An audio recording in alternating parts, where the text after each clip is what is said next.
nanti menjadi tersangka atau tidak, pasti masuk karena laporan tersebut telah direkomendasikan oleh cyber team yang begitu. Nah, kalau penutupan pengkaburan satu angka di belakang diterima. Nah, di Polda Metro angka udah nggak sabar. Siap.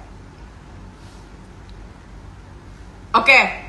Saya akan mulai. Terima kasih buat semuanya yang sudah berkumpul di sini. Ya, saya memang tidak menerima langsung wartawan karena saya punya kuasa hukum. Lalu via telepon saya terima, via telepon dan kontak manajer yang ada di bio saya terima. Ya. Terus maaf untuk stasiun TV, saya belum bisa menerima siapapun yang mengundang. Oke? Belum. Nah, untuk kenapa saya berani melaporkan dia, Nikita Mirzani, ya?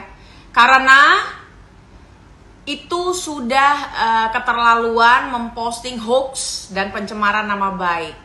Oh, kan dia tidak sebut nama, memang. Tapi di situ, jadi buat pengalaman ya, gue pernah melaporkan orang ke Polres Jakarta Selatan. Jadi kalau kita datang, ya masalahnya apa, ini Pak buktinya, ini selesai, ya. Nanti menjadi tersangka atau tidak, naik sidik atau tidak, itu nanti urusannya. Tapi laporan diterima. Nah, di Polda Metro Jaya agak sedikit berbeda, tapi tentunya keren. Kenapa? Di sana memang lebih sulit karena harus konseling dari pihak cyber dan lain-lain, ya. Jadi prosesnya panjang sekali. Saya memakan waktu seharian untuk itu karena akhirnya laporan dibuat berdasarkan rekomendasi dari cyber, ya. So, unsur pidananya pasti masuk karena laporan tersebut telah direkomendasikan oleh cyber team yang ada di Polda Metro Jaya. Walaupun prosesnya memang sangat panjang, penuh argumentasi, ya. Tapi saya sampaikan kepada mereka bahwasannya saya adalah anak informatika juga. Ya, saya paham dan kenapa nomor itu disertakan menjadi yang paling keras, ya. Karena adanya bukti masuk chat, beribu chat yang menyatakan nomor ini disebar oleh Nikita Mirzani walaupun ujungnya ditutup. Tapi etika menutup itu adalah 3 digit di belakang.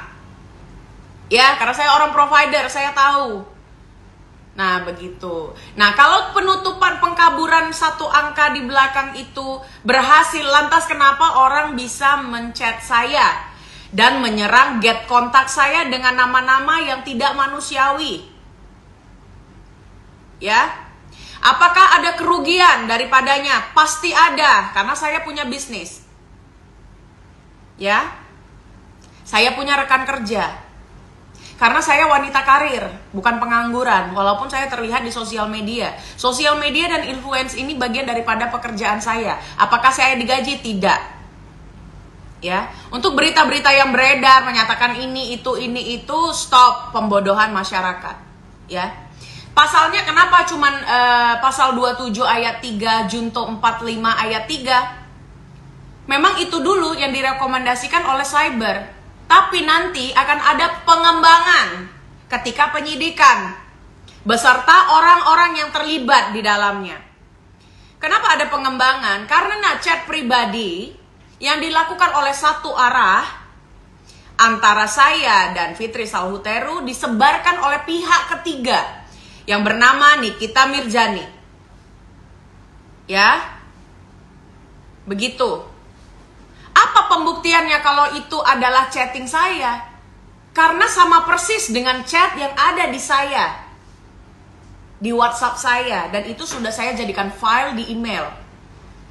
Percakapan tersebut yang menyatakan pasti itu adalah percakapan saya dan Fitri Salhuteru. Begitu. Terus buat kalian yang bertanya, Kak, apakah ada kata damai? Wallahi, demi Tuhan, saya tidak akan menerima kata damai. Tidak ada kata damai buat saya. Ya.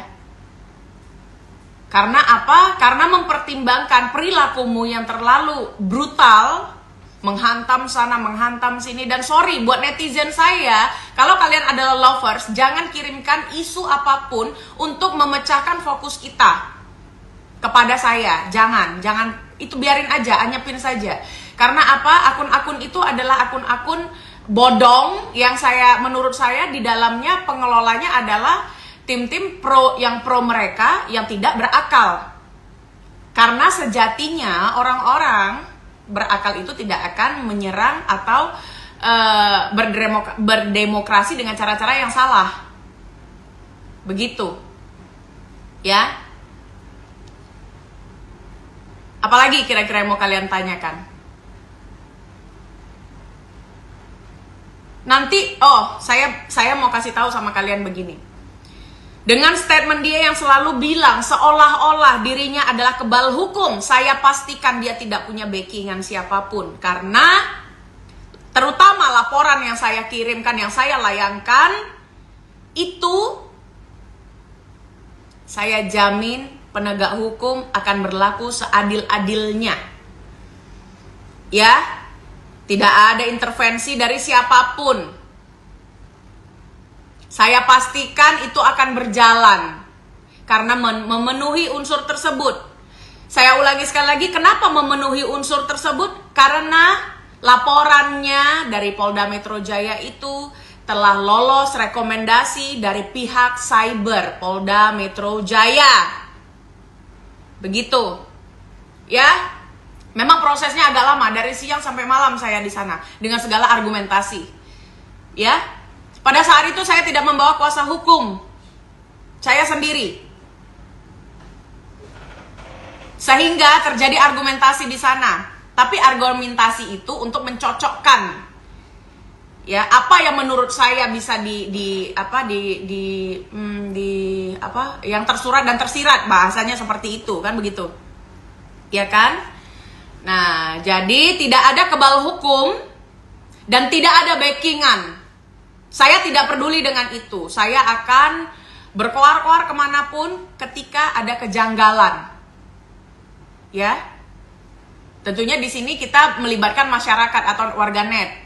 Untuk apa? Keselamatan saya, untuk mengikuti proses berjalannya hukum tersebut dan menjadi saksi bahwasannya dia memang melakukan hal tersebut. Ya, gue terima kasih sama kalian semua yang sudah mensupport, yang sudah sayang, yang siap mengkawal, yang percaya dengan penegak hukum. Ya, kita wajib percaya. Kita percayakan kasus ini pada penegak hukum. Ya, tidak ada backingan, tidak ada kebal hukum. Tidak ada kata damai. Oke? Nah, begitu.